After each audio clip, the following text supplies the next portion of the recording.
ത്രിയേക ദൈവത്തിന് സ്തുതി.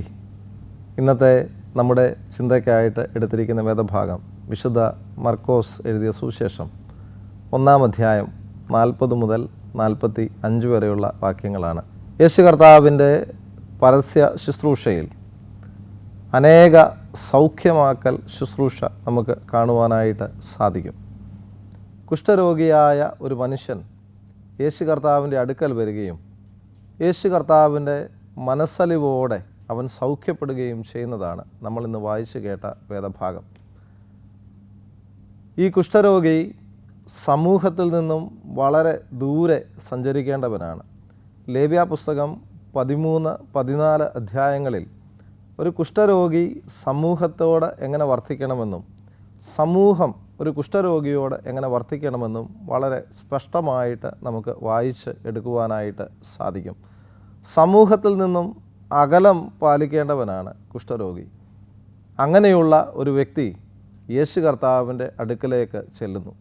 ഒരിക്കലും ഈ ക്രിസ്തു എന്നെ അകറ്റിക്കളയുകയില്ല എന്നുള്ളൊരു ചിന്ത അവൻ്റെ മനസ്സിൽ ഉണ്ടായിരുന്നിരിക്കാം. ആയതുകൊണ്ടാണ് എല്ലാവരും ത്യജിച്ച് കളഞ്ഞപ്പോഴും ദൈവത്തിൻ്റെ സന്നിധിയിലേക്ക് അവൻ എത്തപ്പെടുന്നത് എന്ന് നമുക്ക് കാണുവാനായിട്ട് സാധിക്കും. അവൻ വെറുതെ വരിക മാത്രമല്ല, യേശു കർത്താവിൻ്റെ അടുക്കൽ വന്ന് മുട്ടുകുത്തുന്നു. സ്വയ സമർപ്പണത്തിൻ്റെ പ്രതീകമായിട്ട് നമുക്കതിനെ മനസ്സിലാക്കാം. ദൈവത്തിൻ്റെ സന്നിധിയിൽ മുട്ടുകളെ മടക്കുവാൻ പ്രിയമുള്ളവരെ നമുക്ക് ഓരോരുത്തർക്കും സാധ്യമായിട്ട് തീരണം. പിന്നീട് അവൻ യേശു കർത്താവിനോട് പറയുകയാണ്, നിനക്ക് മനസ്സുണ്ടെങ്കിൽ എന്നെ ശുദ്ധമാക്കുവാൻ കഴിയും. യേശു കർത്താവിൻ്റെ അടുക്കൽ വന്ന് അവൻ വളരെ ആത്മാർത്ഥതയോടെ പറയുന്ന വാക്കുകളാണ്, നിനക്ക് മനസ്സുണ്ടാകണം.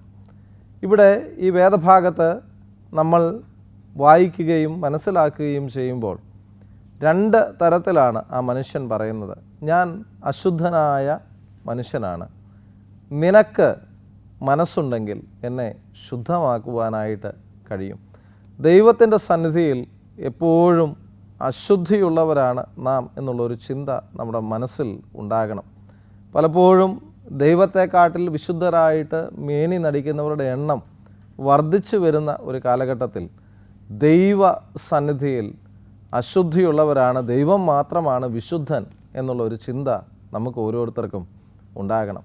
ഇത്രയും കാര്യം ഈ കുഷ്ഠരോഗി യേശു കർത്താവിനോട് പറയുമ്പോൾ പിന്നീട് നമ്മൾ അതിമനോഹരമായിട്ട് ആ വേദഭാഗം വായിക്കുന്നു. യേശു മനസ്സലിഞ്ഞു അവനെ തൊട്ടു എന്നുള്ളതാണ് വേദഭാഗം. ഒരു കുഷ്ഠരോഗിയെ ഒരിക്കലും സ്പർശിക്കരുത് എന്ന് സമൂഹവും മതവും കൽപ്പിക്കുമ്പോൾ യേശു കർത്താവിൻ്റെ മനസ്സലിവ് അവനെ തൊടുവാനായിട്ട് പ്രാപ്തമാക്കുന്നു.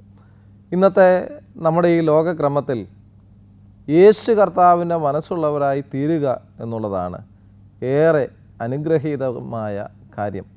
മറ്റുള്ളവർ തൊടുവാൻ മടിക്കുന്ന ഇടങ്ങളെ, വ്യക്തികളെ, അവരുടെ ജീവിതങ്ങളെ മനസ്സലിവോടെ തൊടുവാൻ നമുക്ക് ഓരോരുത്തർക്കും സാധ്യമായിട്ട് തീരണം.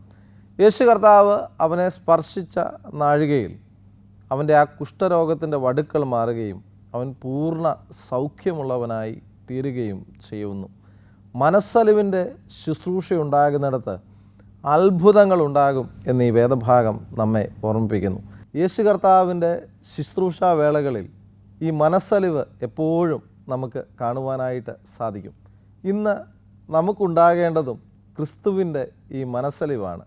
ആ മനസ്സലിവ് അനേകരെ ജീവിതത്തിലേക്ക് തിരികെ കൊണ്ടുവരുവാനായിട്ട് സാധിക്കും. അങ്ങനെ ക്രിസ്തുവിൻ്റെ നല്ല ശിഷ്യരായി, ക്രിസ്തുവിൻ്റെ മനസ്സുള്ളവരായി തീരുവാൻ ദൈവത്തിൻ്റെ പരിശുദ്ധാത്മാവ് ഈ നോമ്പ് നാളുകളിൽ നമ്മെ സഹായിക്കുകയും ശക്തീകരിക്കുകയും ചെയ്യുമാറാകട്ടെ. ആമേൻ.